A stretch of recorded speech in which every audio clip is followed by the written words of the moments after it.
नमस्कार दोस्तों, हम फिर से लेकर आ चुके हैं आप लोगों के लिए शाम की सभी ताज़ा और बड़ी खबरें। फटाफट अंदाज में एक एक कर कर बताएंगे आपको आज देश और दुनिया से क्या बड़ी खबरें निकलकर सामने आ रही हैं।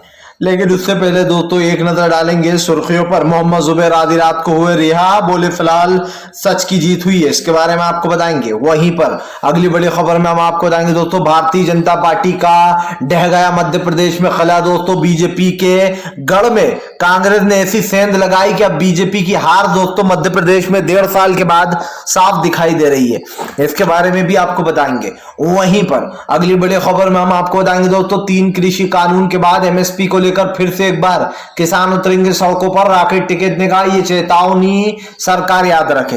वहीं पर अगली बड़ी खबर में हम आपको बताएंगे दोस्तों, अंजना ओम कश्यप का बिगड़ा मूड, मोदी भक्तों पर ही उतार डाला गुस्सा। बोले कब तक कांग्रेस का सहारा लेते रहोगे, महंगाई बढ़ाते रहोगे, इसके बारे में भी आपको बताएंगे। वहीं पर दोस्तों संसद से लेकर जी आपको बता दें, जमकर संसद में हंगामा, विपक्ष ने जोरदार किया प्रदर्शन, इसके बारे में भी आपको बताएंगे। वहीं पर अगली बड़ी खबर में हम आपको बताएंगे दोस्तों, कमलनाथ बोले 1.5 साल बाकी है सिर्फ, जनता एक बार फिर से कांग्रेस को सत्ता में लाएगी, बेईमानी की सरकार को गिराएगी, इसके बारे में भी आपको बताएंगे।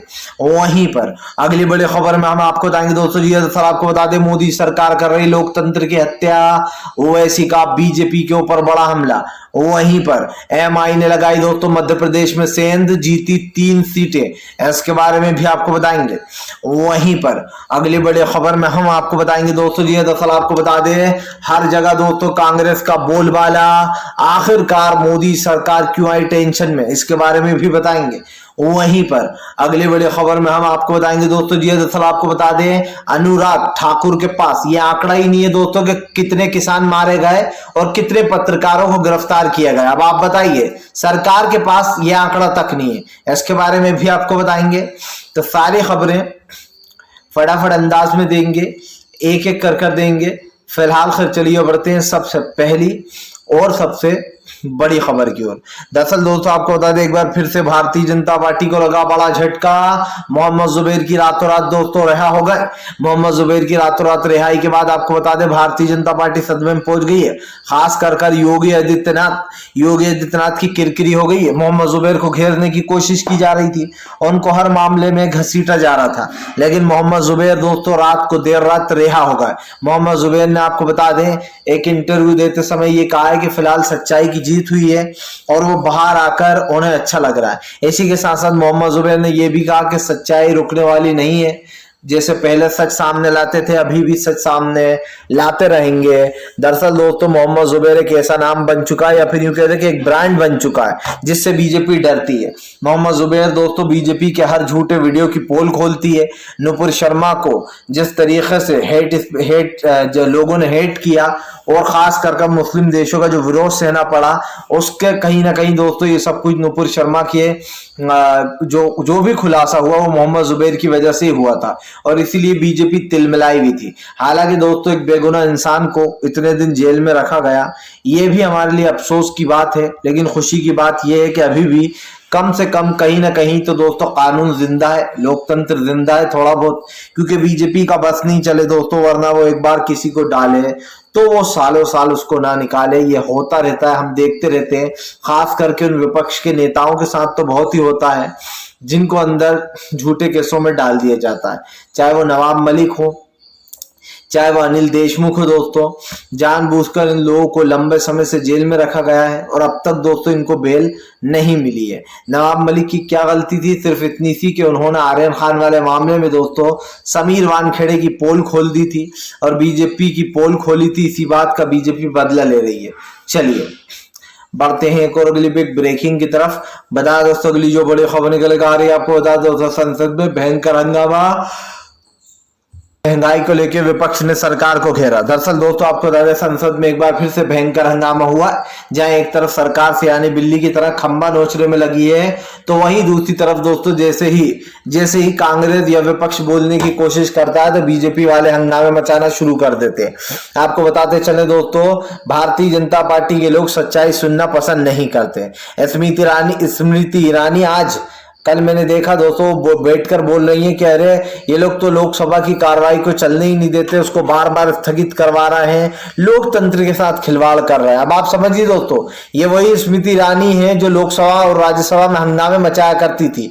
400 रुपए की गैस की टंकी को लेकर ये भाजपाई दोस्तों टेबलों पर चढ़ जाया करते थे, किस तरीके से संसद का अपमान किया करते थे और कार्रवाई को बार बार स्थगित करा दिया करते थे। आज वो लोग ज्ञान दे रहा है दोस्तों जो 100 चूहे पहले ही खा चुके हैं। कहते हैं ना दोस्तों, 100 चूहे खा के बिल्ली हज को चली। बस वही वाला किस्सा स्मृति ईरानी के साथ है दोस्तों। स्मृति ईरानी 410 रुपए की गैस की टंकी पर बाहर बैठकर हंगामे किया करती थी और कहती थी अरे ये क्या हो रहा है, बहुत महंगाई हो गई है। लेकिन दोस्तों आज जब स्मृति ईरानी के ऊपर कई सवाल उठ रहे हैं या फिर उनके ऊपर दोस्तों कई सवाल खड़े हो गए, तो ये समझिए आप कि भारतीय जनता पार्टी अपने आप को सुरक्षित करने में लग गई है। लेकिन दोस्तों सच्चाई दब नहीं सकती। भले ही बीजेपी संसद की कार्रवाई पर रोक लगा दे, ये कह दे कि ये शब्द अशब्द है, लेकिन सच्चाई क्या है ये आप भी जानते हैं। आज जनता जो देख रही है दोस्तों, वो जनता महसूस भी कर रही है। बीजेपी ने इससे पहले देश की जनता से बहुत वादे किए थे, खास करके नरेंद्र मोदी जी ने। नरेंद्र मोदी ने दोस्तों 2014 में लोगों से कहा था कि मैं महंगाई कम कर दूंगा, मोदी जी आने वाले हैं, अच्छे दिन लाने वाले हैं, मैं आपके खाते में 15 लाख रुपए डाल दूंगा, पेट्रोल डीजल के दाम कम कर दूंगा, महिलाओं की सुरक्षा दूंगा। लेकिन ऐसा अफसोस कुछ नहीं हुआ। मोदी सरकार के सारे दावे तब फुस हो गए जब सरकार ने दोस्तों दम तोड़ दिया। और यकीन मानिए संसद में आ शब्दों पर जो रोक लगाई, असंसदीय शब्द जिनको बताया जा रहा है, दरअसल वो शब्द मोदी सरकार की बैंड बजाने के लिए और पोल खोलने के लिए काफी थे। बस यही कारण है जो मोदी सरकार को ये चीज बर्दाश्त नहीं हुई और संसद में उन शब्दों पर रोक लगा दी गई। क्या दोस्तों इस बात को झुठलाया नहीं जा सकता कि ये वही बीजेपी है जो लोकतंत्र की दुहाई दिया करती थी जब मनमोहन सिंह साहब इस देश के प्रधानमंत्री थे। तो ये कहना गलत तो नहीं होगा दोस्तों कि भारतीय जनता पार्टी पूरी तरीके से फेल हो चुकी है। चलिए बढ़ते हैं एक और अगली बिग ब्रेकिंग की तरफ। बता दोस्तों एमआई का लहराया मध्य प्रदेश में परचम। 3 सीटों पर दोस्तों आपको बता दें जहां पर आगजनी हुई थी, पत्थरबाजी हुई थी दोस्तों, वहां पर ओवैसी ने 3 सीटें जीत ली हैं। जी हाँ, आपको बताते चले दोस्तों मध्य प्रदेश में एमआई ने 3 सीटें जीत ली हैं, जिसके बाद ये माना जा रहा है कि अब एमआई और आपका सफर जो है वो मध्य प्रदेश में शुरू हो चुका है। लेकिन सबसे बड़ी बात दोस्तों कि एमआई के चक्कर में जो भी पड़ता है वो कहीं ना कहीं दोस्तों बड़ी पार्टियों को हरवा देता है। सिंपल सी बात यह है कि आप एमआई को वोट दो, लेकिन सिर्फ वहीं पर दो दोस्तों जहां एमआई कुछ कर सकती है। लेकिन वहां पर वोट मत दो जहां पर कांग्रेस की जीत हो रही है, बड़ी पार्टी की। क्योंकि दोस्तों जाहिर सी बात है बीजेपी तो चाहती ही है कि आप लोग एमआई को वोट कर दें और जो कांग्रेस और बीजेपी के वो कांग्रेस और जो एमआई में वोट जो है वो बढ़ जाए। अब ऐसा मैं क्यों कह रहा हूं दोस्तों, इस बात को भी समझिए। मुझे पता है आप में से बहुत सारे लोग ओवैसी साहब के बहुत बड़े समर्थक होंगे या उनके फैन होंगे। अच्छी बात है अगर आप हैं तो, इसमें कोई गलत बात नहीं है। हर इंसान की अपनी एक पसंद होती है। लेकिन दोस्तों यहां पर एक बात मैं आपको बताना चाहता हूं। दरअसल दोस्तों कांग्रेस और जो है यहाँ पर कांग्रेस के साथ एक नाम कंपलसरी जुड़ा है, वो है मुस्लिम वोटर्स। कांग्रेस के साथ सारा समाज हिंदू भाई तो पहले से ही है, लेकिन जो मुस्लिम वोटर्स है दोस्तों बीजेपी को कभी वोट नहीं देते हैं। वो डेफिनेटली 100% कांग्रेस को ही वोट देते हैं। भले ही हिंदू भाई इधर उधर हो जाए थोड़ी देर के लिए, कभी किसी और पार्टी को वोट देते हैं, लेकिन कांग्रेस को मुस्लिम वोटर जो है वो कांग्रेस को ही वोट देते हैं। और यही बात इसलिए मैं बोल रहा हूं दोस्तों कि एमआई जो है वो कांग्रेस के वोटों में सेंध लगाती है। देखिए दोस्तों दिमाग वाली बात है, बीजेपी के वोटर्स एमआई को कभी वोट नहीं देंगे, ये आप भी बखूब जानते हैं। कभी नहीं देंगे वो लोग वोट एमआई को, बीजेपी के वोटर्स। लेकिन दोस्तों जो कांग्रेस के वोटर्स हैं वो बढ़ जाते हैं। कुछ लोग सोचते हैं यार कांग्रेस को वोट क्यों दूं, मैं चलो एमआई को वोट दे डालता हूं। और यकीन मानिए दोस्तों ओवैसी 2-4 सीटें जीत भी जाते हैं तो वो उससे क्या कर लेंगे, ये सबसे बड़ा सवाल है। वो कोई अपनी बड़ी, उनकी बड़ी पार्टी तो है नहीं इतनी बड़ी कि वो देश के पीएम बन जाएंगे या फिर सीएम बन जाएंगे राज्य के। तो कहीं ना कहीं दोस्तों ये साफ दिखाई देता है कि जो कांग्रेस के वोटर्स हैं उनको काटने की कोशिश करती है एमआई है। और इसीलिए मैं कह रहा हूं कि अगर आप ओवैसी के बहुत बड़े फैंस हैं तो हो सकता है आपको ये बात बुरी भी लगे, लेकिन दोस्तों आपको दिमाग से सोचना चाहिए। बीजेपी की मन की कर देते हो आप ये कर। अगर आप एमआई को वोट दे रहा हो तो इसका मतलब साफ है दोस्तों कि आप बीजेपी का बेसिकली फायदा करा रहा हो। क्योंकि बीजेपी अगर ये वोट एमआई को नहीं मिलते दोस्तों तो ये कांग्रेस को मिलते, और वहां पर भी जो है यहाँ पर कांग्रेस की जीत होती। साफ दिखाई दे रहा है कि एमआई ने कांग्रेस की जगह पर अपने 3 प्रत्याशियों को जिता डाला। लेकिन आप समझिए ये 3 सीटें भी कांग्रेस की ही थी जिन्होंने एमआई को चुना। दूसरी बात दोस्तों, सब लोग एक चीज जानते हैं कि अभी जब दोस्तों ये जितने भी हंगामे होते हैं, जगह जगह बड़ी बड़ी चीजें होती हैं, इसमें एमआई जो है यहाँ पर क्या कर पाती, कुछ नहीं कर पाती बीजेपी के सामने। दूसरी विपक्ष पार्टियां तो फिर भी करने की कोशिश करती हैं, कुछ ना कुछ दम दिखाने की कोशिश करती हैं, और ये वही का वो खेल हो रहा है दोस्तों, जहां पर आप समझिए कि एमआई को हर जगह उतार दिया जाता है ताकि वो कहीं ना कहीं सेंध लगा सके। और ऐसा ही बहुजन समाज पार्टी भी कर रही है। असद ओवैसी और मायावती दोनों ने मिलकर अखिलेश यादव को हराने का काम किया था। चलिए बढ़ते हैं एक और अगली बिग ब्रेकिंग की तरफ। बता दोस्तों अगली जो बड़ी खबर निकल कर आ रही है आपको बता दोस्तों, मध्य प्रदेश में बीजेपी की बुरी हार। कांग्रेस ने दोस्तों लताड़ लताड़ कर कीचड़ में भिगो भिगो के मारा। दरअसल दोस्तों जो लोग अब तक कल तक ये कह रहे थे कि मैं मध्य प्रदेश का टाइगर सिर्फ एक ही और वो मैं हूं, ये किसने कहा था दोस्तों? मामा शिवराज ने। मामा शिवराज ने दोस्तों परसों एक डायलॉग बोला, और डायलॉग में मामा शिवराज बोलते हुए नजर आए बड़ा बोल। बड़े बोल में उन्होंने क्या बोला कि मध्य प्रदेश का सिर्फ एक ही टाइगर है और वो मैं हूं। जबकि दोस्तों सब जानते हैं कि मध्य प्रदेश का टाइगर कमलनाथ बन चुके थे। सत्ता उनके हाथ में आई थी, लोगों ने उनके हाथ में सत्ता की चाबी दी थी।